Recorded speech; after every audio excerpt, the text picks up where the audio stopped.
Hey there, I'm KP, and I'm a real gamer.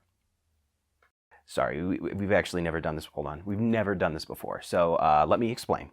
As a registered cinephile, I've received a court order signed by a judge, kind of loosely directing me to start expressing my opinions and criticisms of feature films in a more constructive way. So in the past, that used to be these long-winded social media posts that only my mom would like, literally. Then took some time off, months of research, a lifetime ban from Twitter, only to find YouTube, a land completely barren with any film criticism or analysis or year-end stack rankings, anything at all. So this is about to be something special. So let me clue you in on how this works for me. Throughout the year, I keep a running list of every single movie that I want to see. When sitting in the theater, that is moved from to see to synced, and then some point later, after I've settled my thoughts on the film, if it's good enough, it'll get added to the best of section. This area is basically a potential qualifier. It's not final, and that is crucial to remember. Most of the times, there are more than 10 films in this portion. Sometimes, depending on your pandemic situation, there's less. The goal here is to gather the creme de la creme of everything that I've seen. Until the to see list is dwindled down, the best of section is just left alone. Nothing happens to it, nothing's put in some kind of order, it's just in there for when I saw it during the year. Then once that happens, then it's time for the hard part. Everything in best of is re-examined again. Then and only then are 10 selected from that grouping and then put in order. And this is only after I've seen everything that I can. Was there a standout performance? Was there a directorial debut that really spoke to me? Was there a screenplay that really stood out? This portion of the exercise is absolutely brutal. But once that's done, everything else that's left over is basically given an honorable mention, like you made it that far. You were good enough. Then and only then will we have my top 10 films of the year for 2024. We all caught up now? Good? Great? We're cool to move on? All right. So here is the list of everything that I've seen.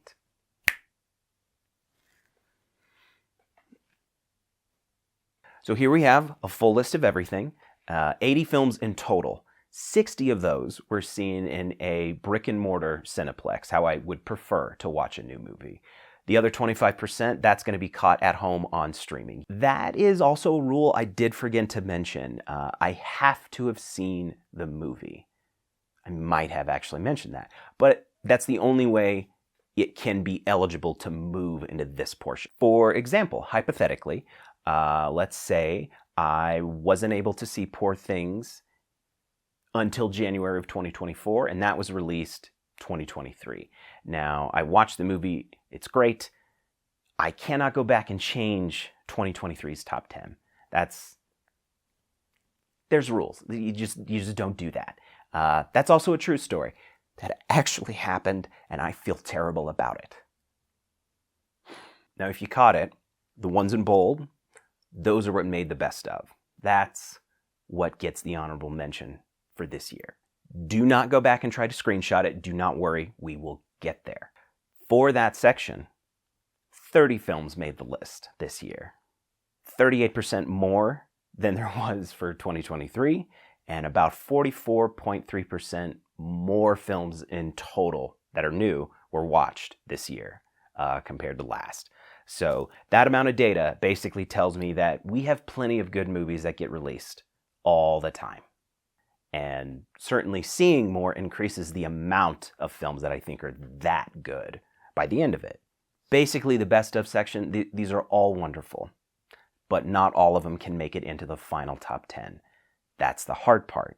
So for one reason or another, they're left out. And nothing I can do about that, except I might be able to share some thoughts.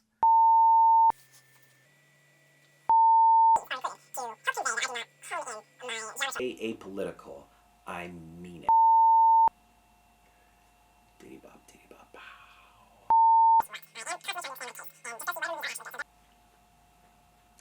the fall guy. This is slapstick comedy gold. Did you figure out what you did right? Okay, I'm probably going to have to cut that entire rant. That was vulgar.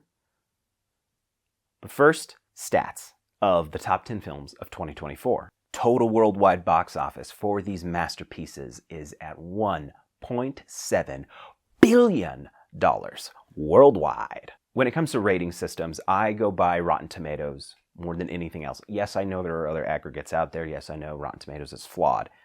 Whatever. The average critical rating of my top 10 is at 93%. Audience scores at about 86. Now, I typically side with critics more often than not on almost any given film.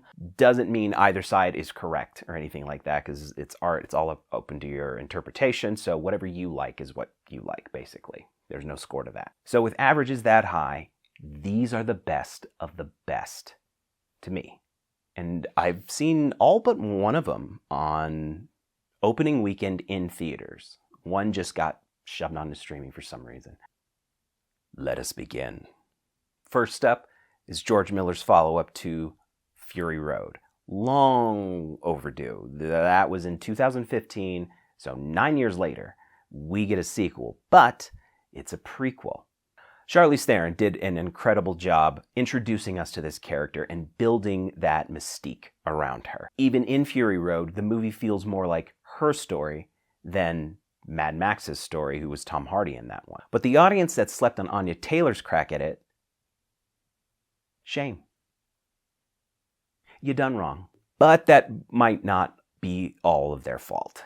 You see, this movie had a budget of, let's just say, around $268 million. And the audience collectively said, nah, we're good. Never mind. And it's okay to be wrong. The real flex here is going to be in the world building.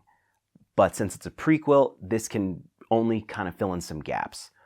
You'll get a sense of that when you see the bigger action set pieces.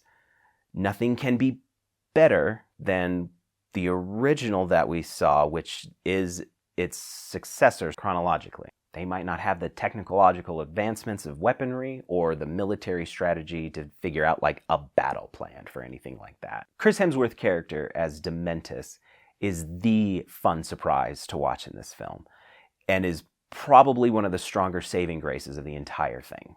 I do think there is a problem with prequels in general. The stakes just cannot reach as high, especially when we know our title character will survive minus half an arm. Still, as an obstacle for Anya Taylor-Joy's young Furiosa, this is still an entertaining journey. Before she ascends to the Imperator, to Morton Joe, she has to deal with this. The journey between is still epic, even if you might think that this prequel is limiting. And the payoff to the revenge story here is... And still has nothing to do with Mad Max. So this one is about scammers on the phone that target the elderly. This is still a problem in our society today. Some of our senior citizens are vulnerable to social engineering and manipulation tactics, and that can lead families just completely bankrupt, which is awful. Thank goodness Thelma is a comedy, and not just that, a action comedy about a badass grandma that sets out on the path of revenge to get back her money that was stolen from her. There is a nice Tom Cruise nod before June Squibb, in the role of a lifetime, goes on her own Mission Impossible. And some of the facets of senior living that this film explores is kind of eye-opening. It's heartwarming, hilarious, has gun violence, everything you need for a feel-good comedy. Number 8 is Juror number 2. Okay, I could have sworn Clint Eastwood retired after the last film he directed in 2021. That was Cry Macho. But here he is, directing Juror number 2 at 94 years old, masterfully. This is the one. I do not know why Warner Brothers decided not to release this in theaters, at least in this country. It does have a box office global from other countries, but here they were like, put it on Max day one. So if you like courtroom or legal dramas, this is probably one of the best ones in recent years. The film drops an absolute bomb on the audience in the first act, which, if you watch the trailer, don't. They kind of give that away in like 10 seconds, so kind of just press play. Just log into Max and press play. You're not going to hate it. But after that point, you do not learn a ton of new information. It's pretty limited. That forces you to sit there in that discomfort of legal, moral gray area. What is the penal code in Georgia for retrying a murder case? I don't know, but I'm sweating about it now. It's the predicament of, whoopsie, I could not guess what could possibly happen next. And I love a good ambiguous ending, like something that forces the audience to decide how they feel, basically, with what canonically happens in the story after credits roll, and their only source of information is what they just watched. This one's got a good one. And without knowing the legal grounds for retrying a negligent manslaughter case, man, I really don't know. All right, number 7. We is on to Oddity. All right, much like 2 years ago, in 2022, 2024 was a watershed year for horror. Maybe 40% of this list is going to back me up on that. I don't know. We'll find out. Oddity is that one you never heard of, and I loved it. Hailing all the way from Ireland, Damien McCarthy gives us this ingenious premise. A woman is all on her lonesome in a strange, like remodeled house manor, out in the countryside, completely isolated, when she hears a knock at the door late one night. Who could it be? Some creeper guy. Creeper guy says, "Bitch, you in danger. There's someone in that house with you." That's the inciting incident. Right after that, the film takes a hard left turn. Carolyn Bracken, she stars as dual roles of these twin sisters. The one we spend the most time with is a blind psychic medium. All she really wants to figure out is, what happened to my sister, the one we opened the movie with? What we get is a ghost story, murder mystery, thriller tale of revenge. And this thing just sits there in frame for most of the runtime. Like, kind of in the background, sometimes a little out of focus. While you're sitting there watching it, you're just, that thing move? Is it in a different position than when we last saw? And if you're unsure, just enjoy that tension of the anticipation. I absolutely love the real monster in this film. The tongue-in-cheek hard cut to credits right at the end. Mwah. A lot of chef's kiss going out tonight. And I think with every movie, there is a lesson that we can all learn. Oddity, very simple. If someone tells you an object is cursed, maybe don't touch it. Number 6 is the substance. When it comes to David Cronenberg-esque style body horror, there might not be a better thematic setting than the objectification of beauty standards of young Hollywood starlets. The substance visually holds hands between The Shining and The Fly and brings them together in an amazing way. So this right here is the first page of the script, and it is so elegantly simple. It lays out exactly how this MacGuffin works. This black market drug is able to create a better you from you. What is a tale of hubris without plight? Demi Moore gives us arguably the best performance of her entire career.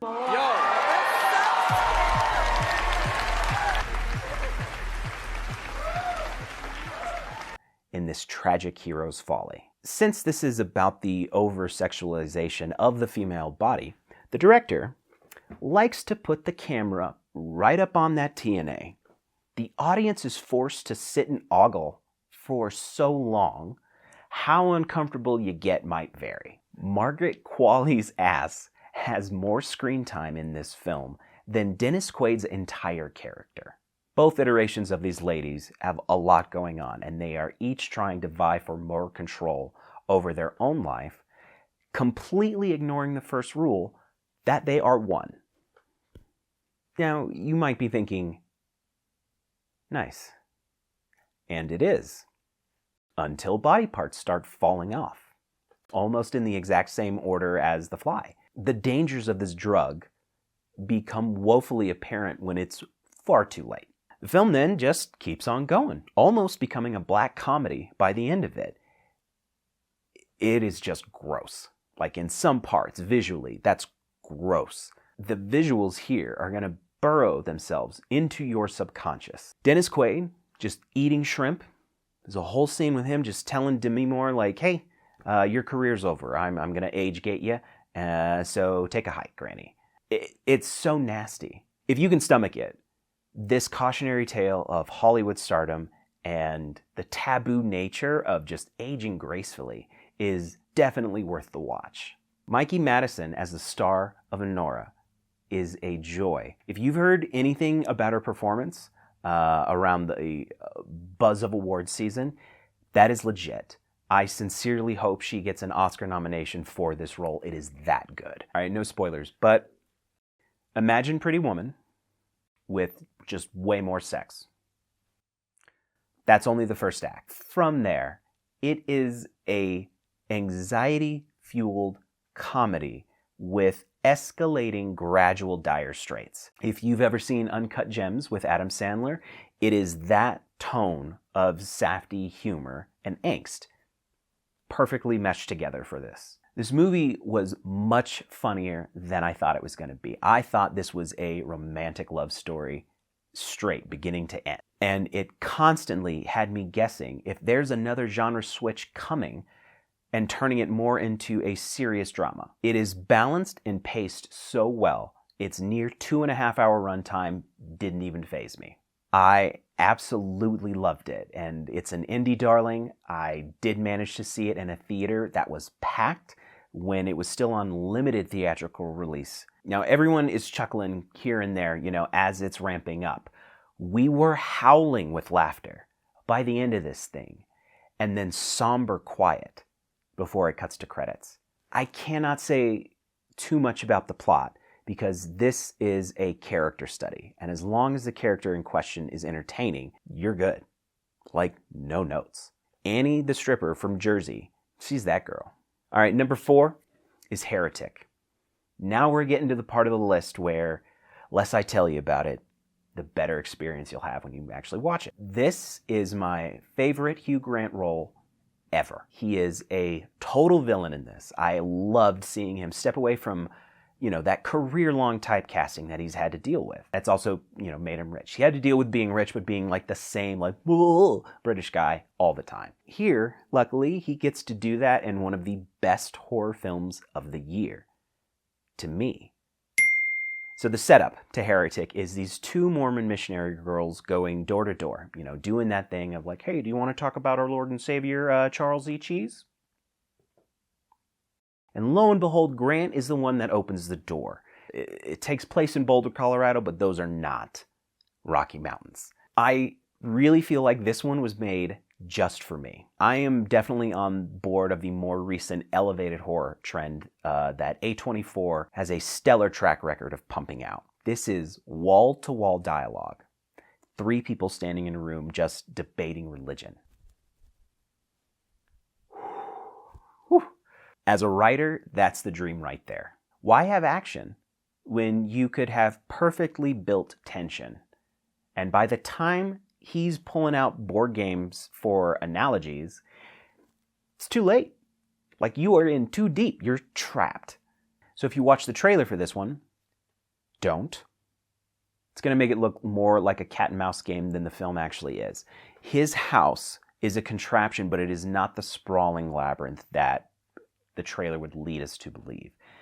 But it's also a puzzle that you're not meant to be able to solve. As far as ambiguous endings go, this one is perfect. The writer-director duo are the same ones that penned the first A Quiet Place, and here they also do a phenomenal job. They wrote the character of the main villain, Mr. Reed. Did you catch that? Mr. Reed? They wrote that character specifically for Mr. Grant, and he delivers. Sophie Thatcher, Chloe East, everyone who talks in this film, amazing. I loved it. More than any other horror movie that came out this year, Heretic did it for me, and I cannot wait to add the Blu-ray to my shelf one day. There is number 3. To best set yourself up for success and to buy this premise, you're going to want to believe that this is a horror film going in. And this is like the main one I can't tell you anything about. You got to go in completely blind. Don't watch any other reviews. Don't read any other reviews. Certainly do not watch the trailer. This is structured in chapters, non-linear, kind of like a Quentin Tarantino film. About as deep as I can go. That is the closest comparison I can make on style. It's an excellent story, wonderful acting, shock and awe pacing. Everything clicks in this film. I can't even think of anything I genuinely don't like about it. This makes the podium over Heretic specifically because it is a genre bender. I love to support smaller films like this, hoping studios will want to hire new creators to make more of them, basically. This one, however, didn't receive the box office it truly deserved, at least in my opinion. It came in just shy of $4 million, and that's globally. It was up against roughly an $8 million budget, which is bullshit. This entire list so far is full of writer-directors that are just starting out, and they deserve our support for their quality work. All right, these last two, certainly not on the smaller side concerning the budget. We are taking that pendulum and we are swinging the other way. Silver medal goes to Wicked. I ain't never seen this musical. I ain't even read the books this musical is based on. The play is over 20 years old. Like, it came out when I was in high school in theater myself. Never seen it. Everyone was auditioning with sample songs from it. I have managed to avoid spoilers this entire time. But now I am hooked. And they did me dirty. Like DUNE dirty. This is only a part 1. I don't get to figure out what else happens until later on at the end of this year. The music is genuinely excellent. Loathing, popular, defying gravity. It's also damn catchy, and I feel like that's the rare thing in musicals nowadays, minus Lin-Manuel Miranda. I have not seen Hamilton either. Stop yelling. You've got phenomenal casting. These two witches sing and act their hearts out. It's got a near 3-hour runtime. Doesn't even bother me. For a part 1, where it starts and ends, exactly there has me completely hooked. How much of the 1939 original, my mom's favorite film of all time, The Wizard of Oz, is going to change retroactively after this finishes up? I have no idea. No one say anything. Stay out of there. But I am absolutely here for it. If Wicked isn't number 1,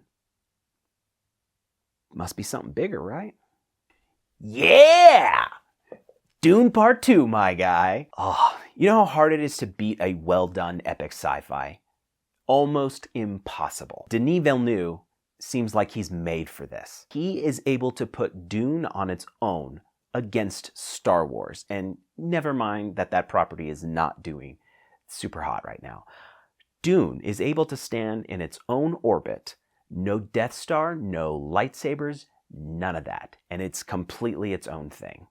Both exist. It puts the David Lynch original to shame. Please forgive me, Father McLaughlin. It is a damn near 6-hour runtime for one book out of the entire Frank Herbert series. What this does is give Denis plenty of room to do his thing. It could certainly just be me, but I cannot get enough of this guy's work. If I had this list going back in 2013, Prisoners would be on there. If there was not a guild strike last year that caused this film to be delayed until March of 2024, this list would look completely different too. And for what seems like the first time in almost a decade of him making films of this scope, he has finally earned the box office he needed. His entire cast should receive an award. They are that good. All of them are worthy of an Oscar. Even Timothée Chalamet, while he was yeetin' and skirtin' all over the desert world of Arrakis. He steps into the prophet ascendant role so well. I can't give him enough credit. Thankfully, my prayers have been answered. Denis Villeneuve will get to do a Dune 3, but I have no idea which book it's going to be based off of. So whenever that's released, good luck to everything else that comes out. May thine credit card chip and shatter. That's pretty much the end of my video. And since I've literally never done one of these before, feel free to do all that stuff that everyone else tells you to do at this point when you reach the end of one of these. If you liked it, that is. The only thing I am more passionate about as film is video games. Meaning storytelling in general, basically, just from a different medium. So at some point, that will happen here on this channel. Stay tuned. This has been my top 10 of the year for 2024. So until next time, grab someone who hasn't been in a while, and I'll see you at the movies.